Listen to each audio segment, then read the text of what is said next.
Ladies and gentlemen, I come from the Gilgit Baltistan region of Pakistan, which is in the extreme north. And today I'll be briefly talking to you about what tourism potential Gilgit Baltistan has. And I'll try to accentuate my argument with an example. And that the example is of a community-controlled trophy hunting program, which is bringing immense benefits to local communities and which is also encouraging sustainable tourism. This picture and this animal posing is actually dead, and it's a trophy hunting picture. The hunter that you see is a German hunter, and I'll briefly tell you what this trophy hunting is all about. Gilgit Baltistan region is, as you can see in the red colored area, it's in the top of Pakistan. Altogether a population of 1.2 million. It's a very poor region with a head count poverty incidence of 29%. The area is very sparsely populated, not more than 12 people per square kilometer. And so tourism is a major source of income for people in Gilgit Baltistan. Gilgit Baltistan has the three of the most famous mountain regions in the world, the Himalayas, the Karakoram, and the Hindu Kush, and they all confluence at a place in Gilgit Baltistan. We are home to the second highest mountain in the world, that is K2. We have more than 8,000 meters peak, more than 100 peaks over 700,000 meters, more than 5,000 glaciers, which is the biggest ice body outside the polar region, 2,200 square miles of snow-covered area, more than 100 lakes, 4 national parks, game reserves, wildlife sanctuaries, more than 200 species of birds, 54 species of mammals, species of freshwater fish, reptiles, amphibians, and of altogether 9% of the area is forest, which is home to biodiverse population of animals. Culturally speaking, there are 5 ethnic groups who speak 5 languages with 36 dialects. We are home to many distinctive buildings which have won Asia Pacific Heritage Conservation Awards, UNESCO Awards, more than 20 historical forts, polo grounds, archaeological sites, and more than 39,000 rock inscriptions. We are home to year-long festivals, indigenous music, and a centuries-old culture of hospitality and acceptance of visitors. And despite such a wonderful, beautiful area that we have, the tourist inflow, unfortunately, is very low.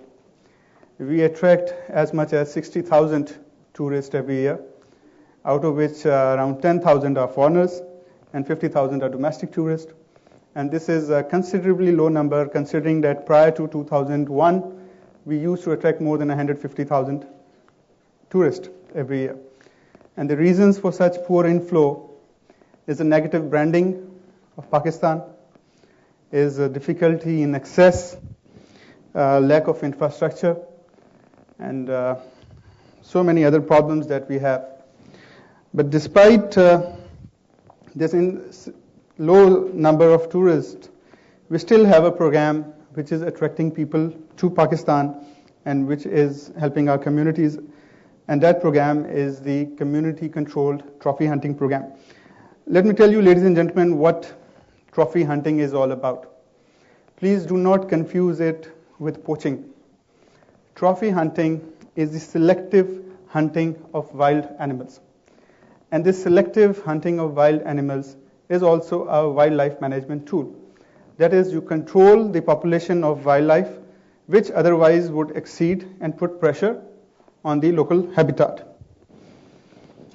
So, the people who engage in trophy hunting, they keep the head or the skin of the animal as a trophy, and they pay lots of money to do so. Historically speaking, this trophy hunting started in Europe first, and from Europe it is now practiced in Russia, in Namibia, in Pakistan, many other places in the world. Even in the territory of Pakistan, this practice is in vogue since 1892, when the British were the colonial masters. And historically speaking, in 1934, President Roosevelt in America, he started a migratory bird hunting stamp scheme, wherein anybody who would hunt would have to buy stamps. And these proceeds from the stamps would go towards the conservation of the habitats, which would in turn encourage animals. In 1937, in America, they passed another act through which there is an 11% tax on trophy hunting material. And the amount of this 11% tax goes to the conservation of wetlands. And of lately, this amounts to more than $700 million in America. So this is big business for the government. This is a huge money for the conservation of natural habitat. Traditionally, the trophy hunting has been either controlled by the tribal elders or some families or the government. But this concept is changing, particularly in Pakistan, and this trophy hunting is now controlled by the communities. The animals that we have in Pakistan, which are the prey animals, are the markhor, and that's the animal that I showed you earlier, the blue sheep and the ibex. What would happen earlier was that people would hunt indiscriminately for meat. People would hunt indiscriminately for pleasure. And I have a small hunting log with me dating back to 1925, and it says that people would hunt more than 405,000 animals each year.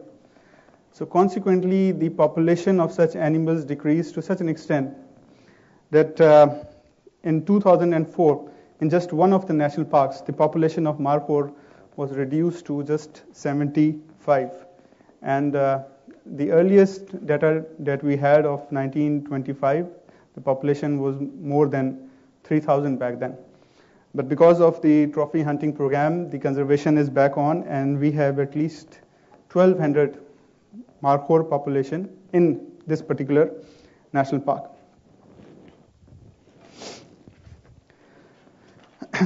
Because of the immense hunting that took place earlier, the government of Pakistan imposed a complete ban on hunting till 1992.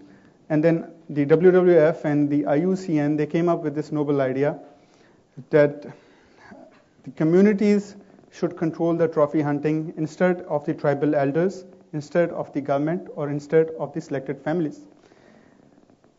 The proceeds from trophy hunting should be divided between the communities and between the government, so the communities would have an incentive to save the animals. So the trophy hunting is basically that the government conducts a census of animals present in one particular community area, and based on the census, it gives a license of 3-4 hunting permits every year, and this hunting permit is then auctioned. The money that comes from this auction is divided between the community and between the government department, and the animals that are hunted are of more than a particular age, so no young animals are hunted. So out of a population of 1,200, 1,300 people, 3-4 animals are allowed to be hunted each year at a very heavy cost, and this money goes to the community. The community in turn has a responsibility, and the responsibility is that the community has to register itself as a community-controlled trophy hunting area, and every household in the community must agree to this program.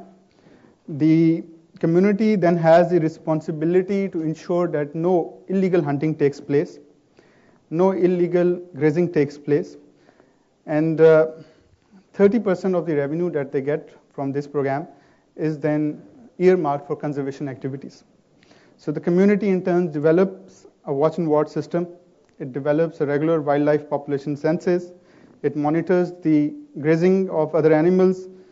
It ensures that the livestock is protected by predators if, say a snow leopard kills a particular livestock.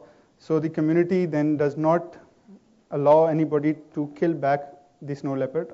The compensation is paid to the affected family. And then it creates facilities to attract ecotourists. And the 70% amount, 30% goes towards conservation, and 70% of the amount that the community gets, it goes towards development of different infrastructure within the community. What does the government do in return? The government has to analyze the population of trophy hunting twice every year. It allows that only 1 out of 5 in the trophy range animals is hunted. It assists the community in developing feasible conservation plans. It monitors the trophy hunting program. It makes sure that no animal, except the one that is allowed legally by trophy hunter, is killed. It ensures that the community's interests are protected against the interests of the outfitters. It ensures that every household in the community gets benefit. It ensures that unbiased allocation of trophy hunting amount goes towards the community. Now, just to give you a very small idea of how much a license would cost. Now, I told you that 29% of the people in this area live on less than $1 a day. And these communities, for each license, the license fee is around $40,000. That is the reserve price. And if you auction, it goes as high as $80,000. And out of this $80,000, 80% goes directly to the community for conservation, for development.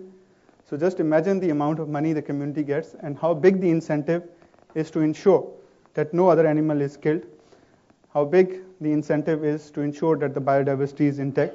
So as of 2011, we have 24 registered communities as compared to just 1 in 1995, and 13 new communities have been registered in the last 4 years. These are statistics from some of these selected communities and the total income that they have. If you see the third bar, that is the KVO, it has earned as much as 22 million rupees so far out of community hunting program. And out of this money, at least 4 million was given to different households in community, 14,000 rupees per household. And this is enough for a household which lives under $1 a day. It is enough for a household which is already in the food very insecure bracket. Major amount was spent on their development activities to build water channels, to build schools, to build hospitals. 30% of this amount was spent on conservation, and around 1 million rupees was spent on other investments. So what are the benefits that we have got out of this program so far? The first is that we have, in a way, ensured conservation of biodiversity. The biodiversity does not mean only the animals that are hunted. It also means that the predators are protected. It also means that the forests are protected, which are host to these animals. It also means that the grazing lands are protected. It also means that the wetlands are protected. So there's a very high level of sensitivity within the communities to protect the biodiversity, because it in turn brings cash to them. The community has now developed their own mechanism of ensuring pasture management. They do not allow any illegal grazing because pastures are important to them. And earlier what would happen, that influential people, military officers, bureaucrats, politicians, they would go and they would hunt for pleasure. And now the community, since the incentive is so big, it stops them, and it makes sure that no other person is allowed to hunt other than the one who has the required permit. We have seen some tremendous development on the aspect of social organization. The communities have built their own community halls with this money, where they sit, they plan. Education indicators of these communities have improved. Mind you that we come from a country where female literacy is one of the lowest in the world. And some of these communities, out of this money, they are funding higher education for girls. So this is a very important development. They are also holding different agreements with rural development corporations and new hospitals, new clinics that are coming up. With this money, the communities have built water channels to ensure that the agriculture is sustained and there is no unnecessary pressure on the pastures. This money, as I told you, is an immense tool towards poverty alleviation. 14,000 rupees, which is like $200 per family living in that community as a support to this program, is a huge money. And most important, the social attitudes toward conservation has changed. And ladies and gentlemen, about the rest of the money, the 20% that the government gets, out of that 20% money, the government has also established itself. The Department of Wildlife, the Department of Hunting, the Department of Tourism, they've established themselves. So I believe that though this idea might abhor many people hunting, but then the benefits that the community gets, the benefit that the overall population of the animals get, they are too big to weigh against the disadvantages of such a program. So we believe that this is a very successful program. This program is bringing immense money to us. This program is bringing tourists to us. And this program is ensuring that biodiversity is conserved. Thank you very much. I'll be happy to take questions and answers.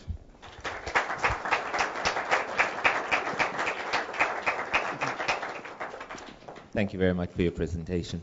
We'd like to take two questions. What we'll do is if we can take them simultaneously and then you can answer, they might have common strands. Sure thing. We can take two questions, please. Hi, Robert Saunders. Just a very quick and question out of pure curiosity. Could you address what the national mix actually of your trophy hunters are coming from Russia, China, Europe, the United States? So, just a quick question. If we can take the second one. Say any other question, please? Or you can, if you can address that one. Yeah, the mix is that most of the tourists, most of the trophy hunters, they come from Europe, and that depends upon local regulations in the host countries. For example, the trophy of one particular animal, that is markhor, is not allowed in the US. So the US hunters have no interest in that particular.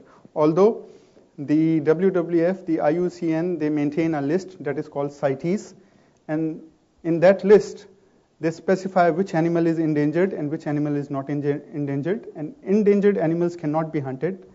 So, but still, the US does not allow trophy hunting of particular animals, so there are less trophy hunters coming from US, more trophy huntings coming from South America, from Europe, and from Japan. Hi, I'm Fanny. You kind of answered it, but I was just wondering how sustainable it is in the future. I mean, how the world trends are more going towards, saving the environment and vegetarianism and animal rights and all these things. Like, how do you see it? Is it really sustainable big business in the next 20 years? Yeah.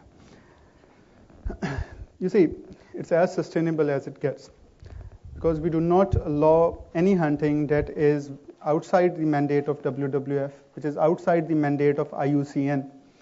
So this program has actually ensured that the population of animal increases. I told you, in 2005, in one national park, the animal population of markhor was like 75. Today it is 1,200. So means more trophy licenses next year. So the community has the incentive to ensure that the population of these animals, they grow.